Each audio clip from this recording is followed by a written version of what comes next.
كبائر معنى جمع كبيرة، وما دام في جمع كبيرة يبقى فيه مقابل، صغيرة وأصغر.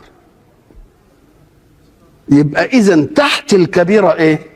ما تقولش صغيرة بس، صغيرة وإيه؟ وأصغر من الصغيرة اللي هي اللمم. ما دام الحق يقول إن تجتنبوا الكبائر نكفر عنكم السيئات، السيئات اللي هي إيه؟ منوطة بإيه؟ بالصغير وبالأصغر، بالصغير وبالأصغر.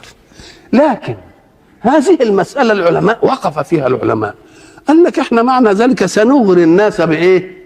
ما دام قد اجتنبوا الكبائر أن يفعلوا الصغائر. أم قال لك لا، الإصرار على الصغيرة كبيرة، ما تعملهاش شغلانة بقى، ده احنا عايزين الحاجات اللي فلتت منك كده لأن فيه فرق أن تقع عليك المعصية بدون أن تقدم لها مقدمات، وإنك أنت تقعد أنت تعمل مقدمات عشان تروح للمعصية. مسألة دي غير. ولذلك إنما التوبة على الله للذين يعملون إيه؟ السوء بجهالة، مش بترتيب، ثم يتوبون من قريب. وليست التوبة على الله للذين يعملون السيئات حتى إذا حضر أحدهم الموت قال إني تبت الآن. إذا معنى إنك أنت تصر على صغيرة تبقى كبيرة. قال طب والكبائر دي يعني خلاص وما اجتنبناش الكبائر وحصلت منا لطشة كده خلاص يبقى إيه؟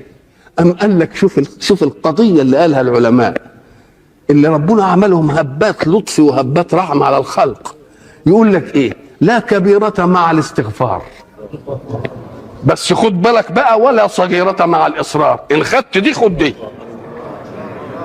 ما تاخدش اللي على كيفك وتسيب اللي مش على كيفك، خدهم الاثنين. يبقى ايه؟ لا كبيرة مع الاستغفار، بس خد قبلها بقى، ولا صغيرة مع الايه؟ الإصرار. حينما أراد العلماء أن يعرفوا الكبيرة قالوا ايه؟ قال لك الكبيرة ما جاء فيها وعيد من الله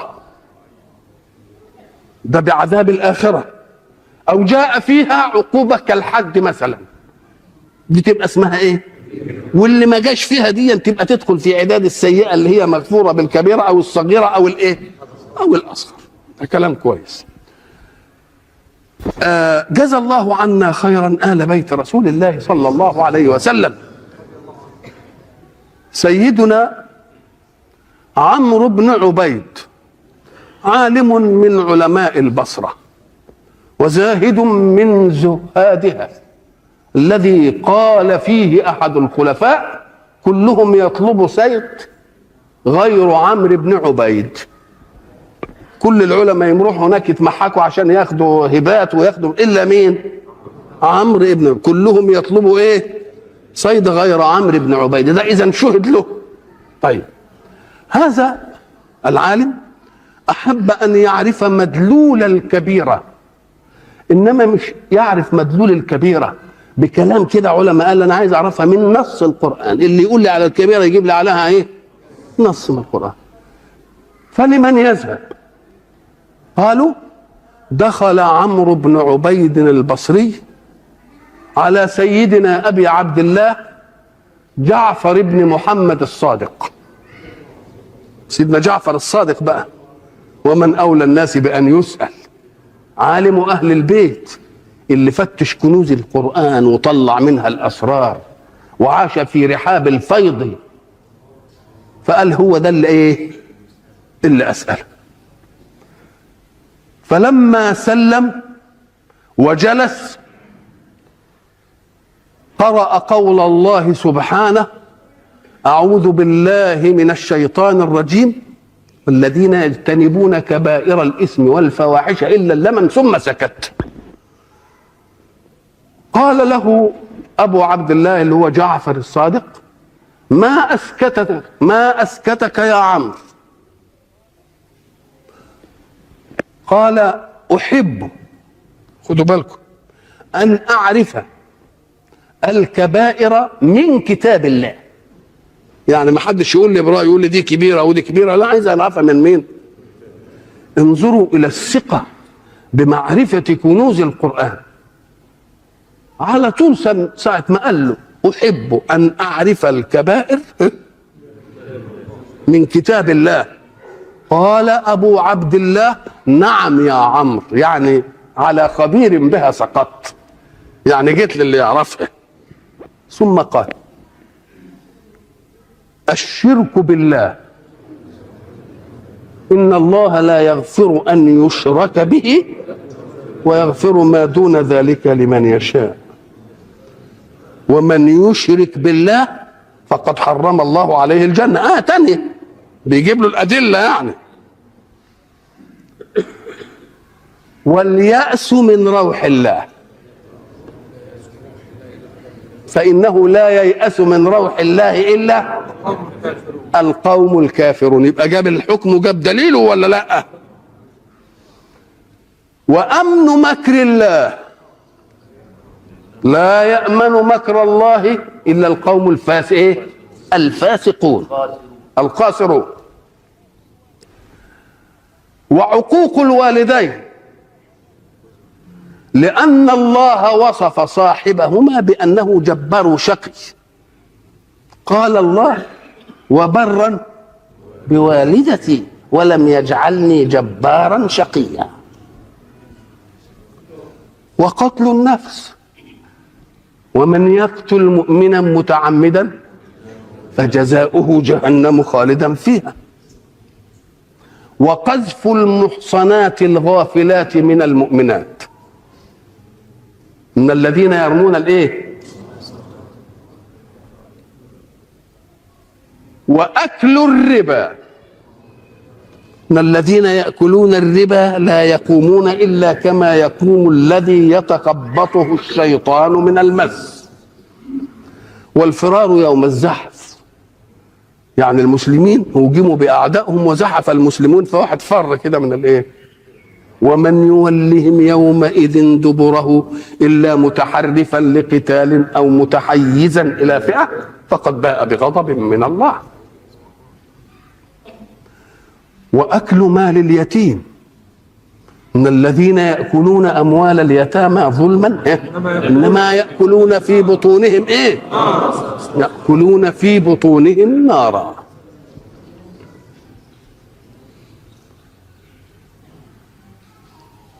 والزنا ومن يفعل ذلك يلقى أثاما يضاعف له العذاب يوم القيامة ويخلد فيه مهانا. وشهادة الزور وكتمانها ومن يكتمها فإنه آثم قلبه. واليمين الغموس، اليمين الغموس ده هو أن يحلف إنسان على شيء ماض فعله وهو لم يفعله، أو لم يفعله وهو مش على شيء مستقبل، شيء ماضي. من الذين يشترون بآيات الله وأيمانهم ثمنا قليلا. والغلول أن يخون في الغنيمة، ومن يغل يأتي بما غل يوم القيامة. وشرب الخمر لأن الله قرنه بالوثنية، إنما الخمر والميسر والأنصاب والأزلام رجس من عمل الشيطان فاجتنبوه لعلكم تفلحون. وترك الصلاة لأن الله قال ما سلككم في سقر قالوا لم نك من المصلين. ونقض العهد وقطيعة الرحم الذين يقطعون ما أمر الله به أن يوصل ويفسدون في الأرض. إذن المسائل دي هي الكبائر بنص القرآن. وكل شيء وحكم معه حكمه، لأنه بيخاطب عالم. ما هو عمرو بن عبيد ده عالم كبير، مش عايز يقول فيه بالرأي بقى، لا، عايز الكلام بدليله. فإذا ما نظرنا إلى الاستنباط الذي فوجئ به سيدنا جعفر الصادق ثم يجيبه بهذا الترتيب وبشجاعة من يقول لعمرو بن عبيد نعم يا عمرو. نعم يا عمرو يعني ايه؟ يعني جوابك ايه؟ ثم يأتي بها رتيبة كده بدون تفكير. ده دليل على انها ايه؟ على انها مسألة خمرانة منه، وخصوصا انها ليست ايات رتيبة ورا بعضها، ده ايات بينقيها، دي من هنا ودي من هنا ودي من هنا ودي من هنا، مما يدل على انه يعايش اسرار الايه؟ يعايش اسرار الايه؟ القرآن. ولذلك قلنا سابقا ان سيدنا جعفر الصادق لما وضع للمؤمن منهج بحيث لا يصيبه شيء في نفسه إلا إذا وجده في كتاب الله ليفرج كربة نفسه، وجد أن الزوايا التي تعكر على الإنسان أن يخاف من شيء، مش كده؟ واللي يخاف من شيء يبقى شيء محدود معروف، أنا خايف من الشيء الفلاني. ولكن واحد يصيبه غم وهم لا يدري سببه، ما يعرفش، يقول لك أنا والله مهتم بكده من غير ما أعرف إيه يعني. الله، إذن ففيه انقباض لا يعرف له إيه؟ لا يعرف له سبب. فيه مثلا واحد ناس عمالين بيكيدوا له ويمكروا ويأتمروا به. فيه واحد بيحب الدنيا وعايز الدنيا تبقى عنده ويبقى كل دي مشاغل النفس البشرية. أن تخاف من شيء، أن تغتم من شيء، أن تشفق من مكر بك وكيد لك، أن تتطلب أمرا من أمور إيه؟ الدنيا. فهو برضو اللي قال الحكاية بتاعته اللي قلناها زمان، اللي قال عجبت لمن خاف، عجبت لمن خاف ولم يفزع إلى قول الله سبحانه حسبنا الله ونعم الوكيل. شوف الدليل بقى، شوف استنباط الدليل. فإني سمعت الله بعقبها يقول فانقلبوا بنعمة من الله وفضل لم يمسسهم سوء. شوف دقة الأداء، بيقول سمعت الله، مش قريت. كأن الإنسان حين يقرأ قرآنا لازم يتأكد أن الله يتكلم، ولما تسمع قرآن تتأكد أن الله إيه؟ يتكلم. خلاص. وجلال القديم يغطي على جدية الحادث. اللي بيقرأ قدامك حادث إنما بيقرأ كلام مين؟ يبقى جلال القديم يغطي على جدية الحادث. جلال القديم يغطي على جدية الحادث. وعجبت لمن اغتم ولم يفزع إلى قول الله سبحانه لا إله إلا أنت سبحانك إني كنت من الظالمين. شوف بقى، فإني سمعت الله بعقبها يقول فاستجبنا له ونجيناه من الغم. ثم بين لنا أنها ليست خصوصية، وكذلك ننجي المؤمنين. الباب واسع للكل، وكذلك ننجي. وعجبت لمن مكر به، يعني الناس قاعدوا يعملوا ايه؟ ولم يفزع الى قول الله سبحانه وافوض امري الى الله ان الله بصير بالعباد. فاني سمعت الله بعقبها يقول فوقاه الله سيئات ما مكروا. وعجبت لمن طلب الدنيا كيف لا يفزع إلى قول الله سبحانه ما شاء الله لا قوة إلا بالله. فإني سمعت الله بعقبها يقول إن ترني أنا أقل منك مالا وولدا فعسى ربي أن يؤتيني خيرا من جنتك. أهو ده الاستنباطات، زي الاستنباطات دي زي الاستنباطات. وإذا ما نظرت إلى الاستنباطات بتغطي زوايا النفس الإيمانية، هنا بتغطي إيه؟ بتغطي زوايا النفس الاجترائية. الاجترائية يعني ايه؟ لأن التكليف لما بيجي بيحد حركة الإنسان وبيحدها عن شهوات، فالآيات جاية تعمل ايه؟ تحد من الاجتراء، وتجدها ماسكة القمة من أول ايه؟ الوحدانية الألوهية إلى قطيعة مين؟ إلى قطيعة الرحم. غطت كل جوانب الاجتراءات في النفس البشرية. أول اجتراء إيه؟ الشرك. مش قال إن الشرك لظلم عظيم؟ طب الظلم اللي احنا نعرفه انك انت تحكم بحق بشيء للغير وليس من حقه. طب بالله لما تحكم كده ان ربنا له شريك، ده تبقى يعني الظلم من الشرك لايه؟ ظلم عظيم. طب هو ظلم لمن؟ قال ظلم لنفسك ايضا. اياك ان تظن انك تظلم الله، اياك ان تظن، لان ربنا اغنى الشركاء عن الشرك، ولذلك بيقول انا اغنى الشركاء عن الشرك، فمن اشرك معي غيري فهو لا، انا متنزل له عنه ياخده ويروح. انا اغنى الشركاء. يبقى امال ظلم ليه؟ ام قال لك ده ظلم لنفسك. ليه؟ ام قال لك لانك حين تعتقد لله شركاء ربنا جابها في كتابه، قال انت تعبت نفسك تعب الاغبياء. ضرب الله مثلا رجلا فيه شركاء متشاكسون ورجلا سلما لرجل، هل يستويان؟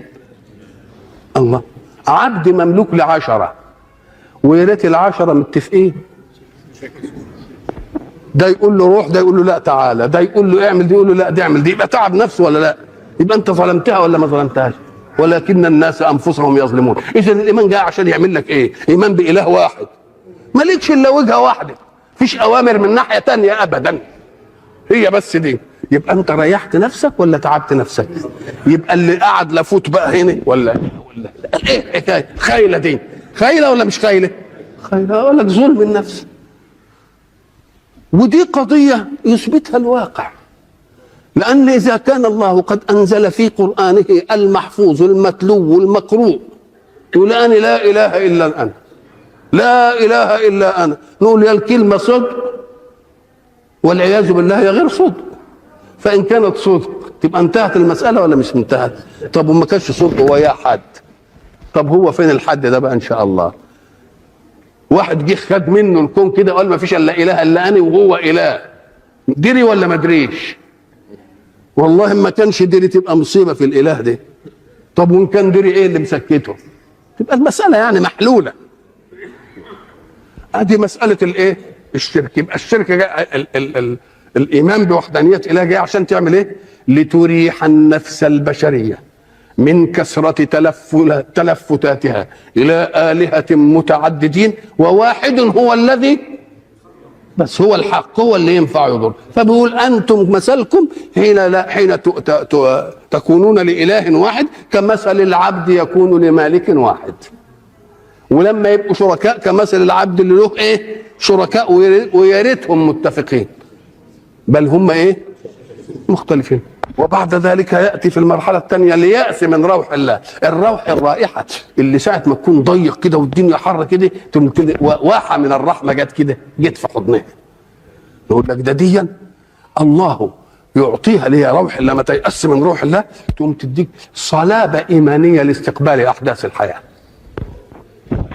ليه؟ أم قال لك لأن الحياة أغيار وأحداثها متعددة، وللعالم وللكون الظاهر دي سنن مترتبة في الأسباب والمسببات. فهب أن أسبابك ضاقت بشيء، ما عادش عندك أسباب له أبدا. اللي مش مؤمن بإله قوي يخرق الأسباب يعمل إيه؟ قلنا امبارح ينتحر، مش كده؟ يبقى إذن اليأس من روح الله معناها إيه؟ أنه جعل قوة الله العليا التي خلقت النواميس متساوية مع النواميس، بحيث إذا عزت أسبابك البشرية في شيء يئست منها. نقول له لا، أنت ما تيأس لأنك مؤمن بإله إيه؟ بإله قادر فوق إيه؟ فوق النواميس. فاللي ييأس من روح الله أكنه بيعطل مين؟ بيعطل طلاقة القدرة على النواميس الكونية. وربنا عامل عدم اليأس من روحه علشان يقول ايه؟ انا الله وخالق هذه النواميس. تبقى انت نواميسك قدامك واسبابك والميكانيكا بتاعت الكون ما فيهاش، انما انا عايز يبقى فيه. يبقى اذا لما ييأس من روح الله يبقى عمل ايه؟ سوى الله بطلاقة قدرته بايه؟ زي النواميس، واللي تأباه النواميس يبقى ربنا ما يقدرش ايه؟ ما يقدرش يحله. وبعدين جاب لك عقوق الوالدين. الله، ده الخلية الأولى اللي بيواجهها الإنسان الخلية الأولى اللي هم السبب المباشر في إيجادك، لأن أول ما تعق من كان سببا مباشرا لوجودك تبقى تعق من كان سببا أوليا لوجودك. بل ديك ما شفتهاش وديا إيه ودي شفتها. يبقى الاحترام هنا والبر والعملية دي جاية عشان إيه؟ إذا كان ده بس سبب لوجودك وأنت بتبره، تقوم ده يدلنا على إيه؟ على أنك تحفظ الجميل لمن كان سببا في إيجادك. طب لما ترقيها بقى واللي أوجد أبوك هتروح سبب لجدك وجد وتجد جدك، وبعدين تودها فين؟ لا يمكن أن تكون لها نهاية إلا أن تتصل بمن لا نهاية له.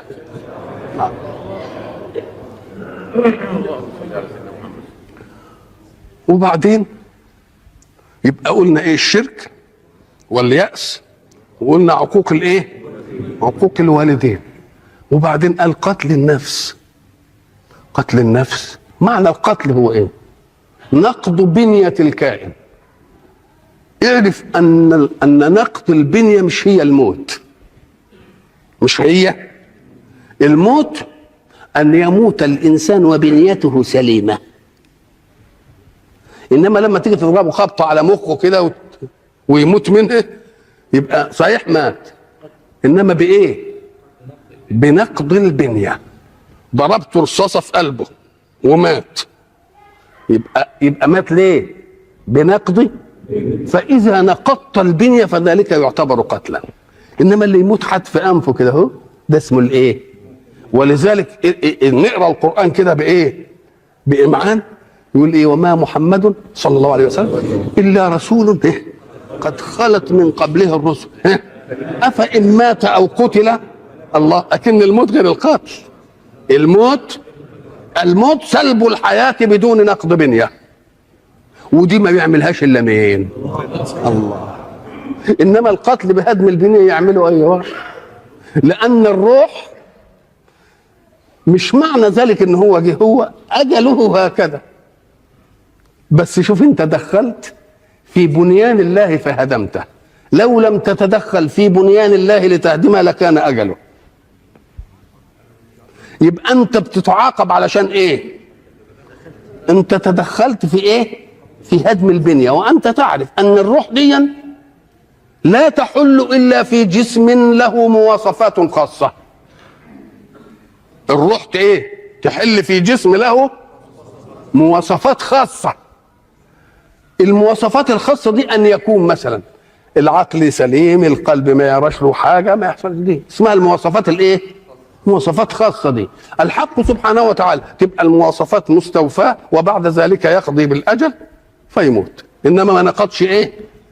ولذلك النبي يقول ملعون من يهدم بنيان الله.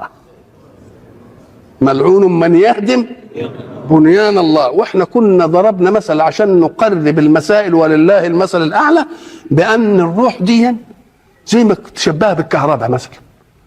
انت لا تعرف الروح، شفته؟ لا. سمعته؟ لا. شمته؟ ذقته؟ اذا باي وسيله من وسائل الادراك انت لا تعرفها، انما بتعرف انها هي اللي بتدور ايه؟ بتدور حياة جسمك دي كلها، بدليل انها لما تتشد من الجسم يبقى الجسم الصبح ايه؟ رمة. مش كده؟ اهي دي ربنا عاملها كدليل ذاتي في النفس البشرية على وجود اله لا تدركه الابصار وهو يدرك الابصار.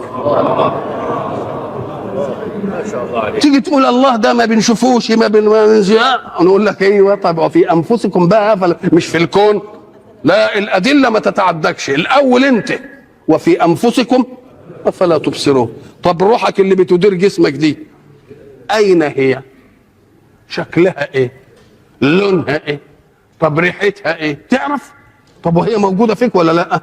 طب هي انت ما بتشوفهاش، فكيف تطلب ان ترى الها وقد خلق شيئا لم تقوى على ان تراه؟ بقى مخلوق ما انتش قادر تراه، وبعد ذلك تقول لي اراه؟ يبقى من عظمته انه ايه؟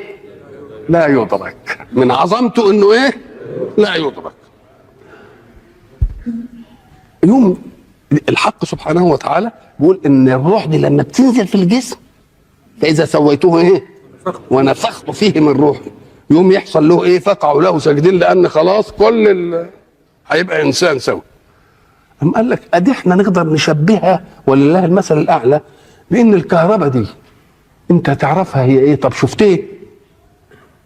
ما شفتهاش. حد عرف يعرفها هي ايه؟ اللي اكتشفوها عرفوا ايه هي؟ ما عرفوش. انما اثارها بنعرفها بها ولا لا؟ ساعة ما الكوبايه تولع نقول الكهرباء جت، بس مش كده؟ ساعة ما المروحه تمشي نقول الايه؟ الكهرباء جت. الله، اذا انت تعرفها باثارها ولا لا؟ كذلك بتعرف الميت تقول مات بايه؟ لما ما تلاقيش له ايه؟ حركه. ولما الحركه تخف قوي وتهفت ولا تقدرش يوم يقول لك خد الحركه من شيء ان وقف يكون الموت، مش من ايد، لان الايد قد لا تتحرك انما لسه حي اصابها شلل. انما تعالى بالمرآة كده وحطها امام نفسه، ان لقيت غبار كده على المرايه كده يبقى لسه ايه؟ بيهدى بقى المساله اللي ما دامت موجوده يبقى لسه فيه ايه؟ يبقى لسه فيه روح. فاذا انت لما تجيب الكوبايه النور دي وتنكسر الكوبايه، هي معنى ذلك الكهرباء راحت؟ ولا لان الكهرباء لا تظهر الا في قالب من هذا الشكل، زجاجه مفرغه الهواء معموله بشكل خاص، ان انكسرت يبقى اذا لما بنهدم الجسم الروح ما بتجدش الوعاء اللي هي ايه؟ اللي تظهر فيه. يبقى الكهرباء عندي انما ما فيش نور. يقوم لما نجيب كوبايه ونحطها كده يجي الايه؟ يجي النور. هل معنى ذلك ان النور جه ويا الكوبايه؟ لا يا اخويا، ده الكهرباء موجوده، بس الكهرباء دي ما تظهرش الا في مين؟ كذلك الروح لا تظهر الا في ايه؟ في جسم له مواصفات ايه؟ مواصفات خاصه. اذا ما دام تيجي تقتل واحد نقول لك اول حاجه في من يقتل خصمه انه شهاده منه انه اعجز من خصمه. شوف العكس، ده هو قدر عليه وضربه بالرصاص وموته. دي مظهر قدره بشريه حمقاء ولا لا؟ مظهر قدره بشريه حمقاء. انما في الواقع ده عاجز، لان معنى انك قتلته ونقضت الحياه انك اعلنت امام الملأ انك لا تستطيع ان تواجه حركه حياته ولا ترتاح الا اذا مده، انما طول ما هو موجود انا ما اقدرش عليه. يبقى شهدت بعجزك ولا لا؟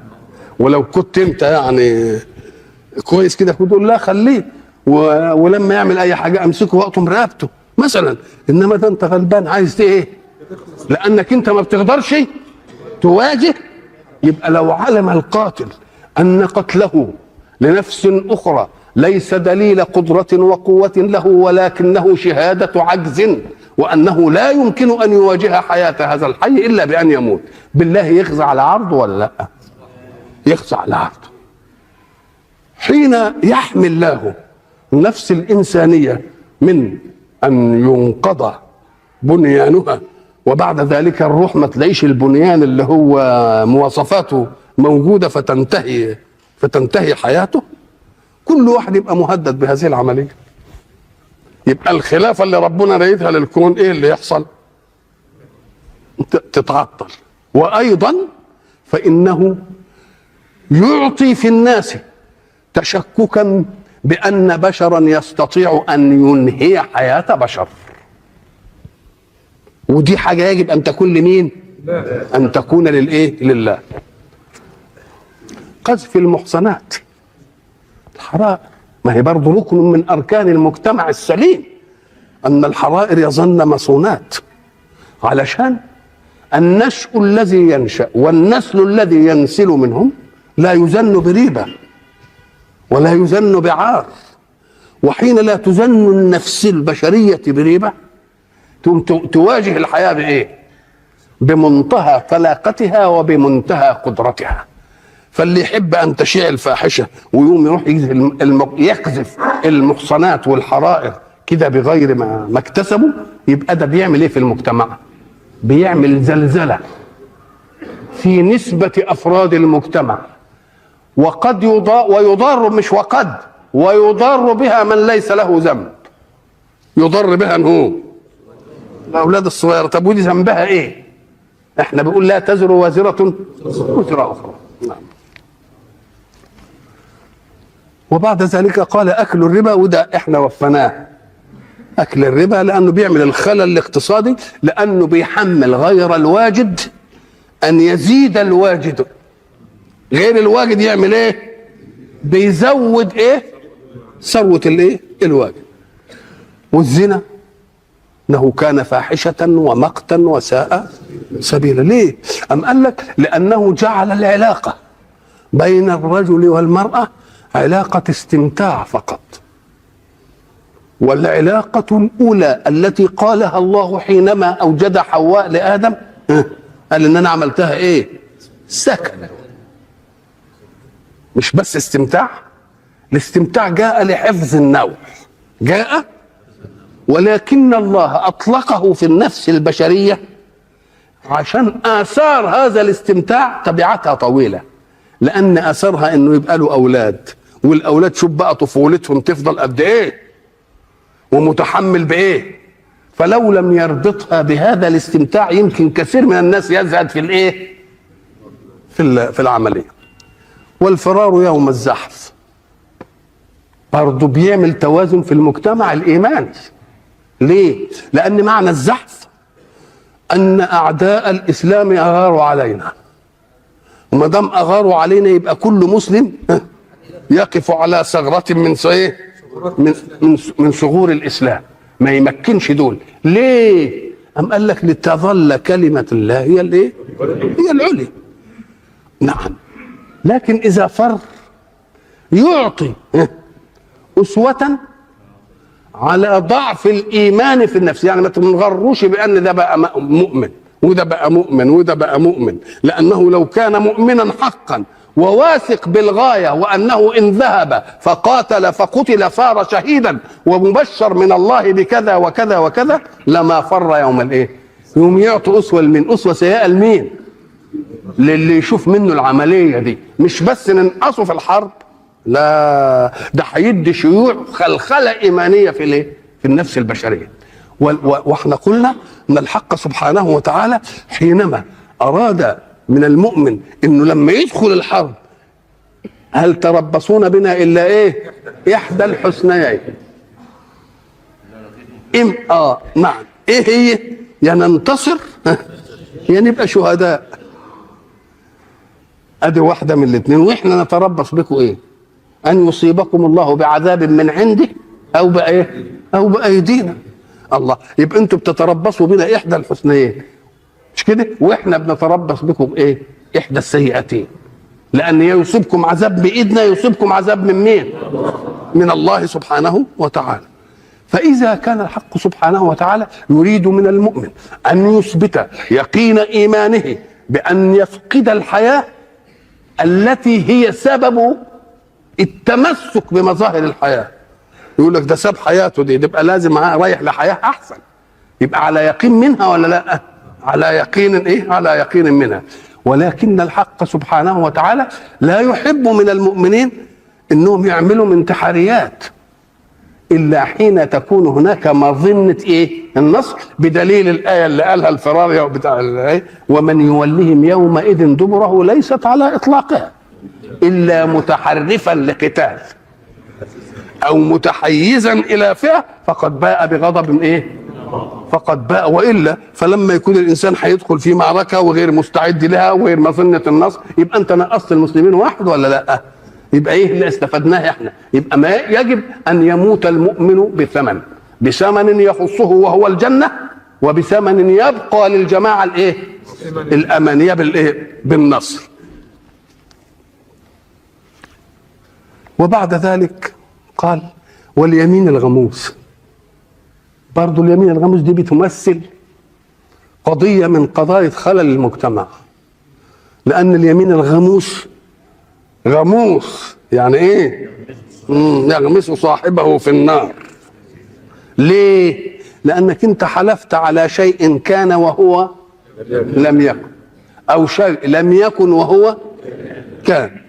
ده بيدخل في الصدق والكذب، بس الصدق والكذب حين تتعرض به يتعرض لحقوق يبقى هنا انما في واحد يكذب في حاجه ما تتعرضش لحقوق. احنا ما بنعملش حد للكذاب، احنا بنعمل له حد. انما لما يجي يشهد ويحلف اليمين ان دي حصل وده حصل، هيؤدي الى ايه؟ الى ضرر بالغير. يبقى اليمين ده هيعمل وبعد ذلك اللي بده يظلم ولن يعدم شاهدين على باب المحكمه يبقوا ايه؟ يبقوا يحلفوا له. يبقى كل واحد يصبح فلا يطمئن الى ايه؟ الى حركه حياته ولا الى مصالحه. واحنا عندنا ان اليمين مش هي من البينات، البينه على ايه؟ واليمين على من انكر. قلنا ايه لحد يوم؟ طيب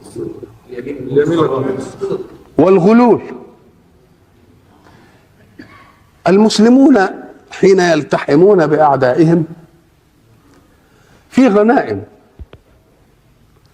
اللي هي بنسميها السلب، اللي هي اسلحتهم وما عندهم من اشياء وناخدها غنائم.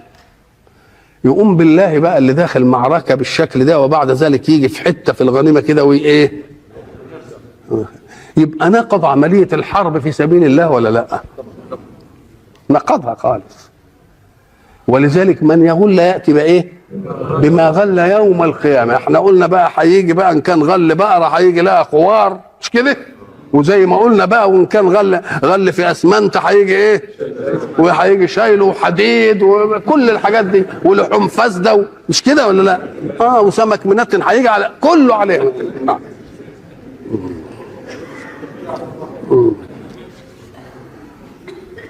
وشهادة الزور. وشهادة الزور أيضا ركن من أركان فساد المجتمعات كلها، لأنه لا يجعل المؤمن يطمئن على حقه.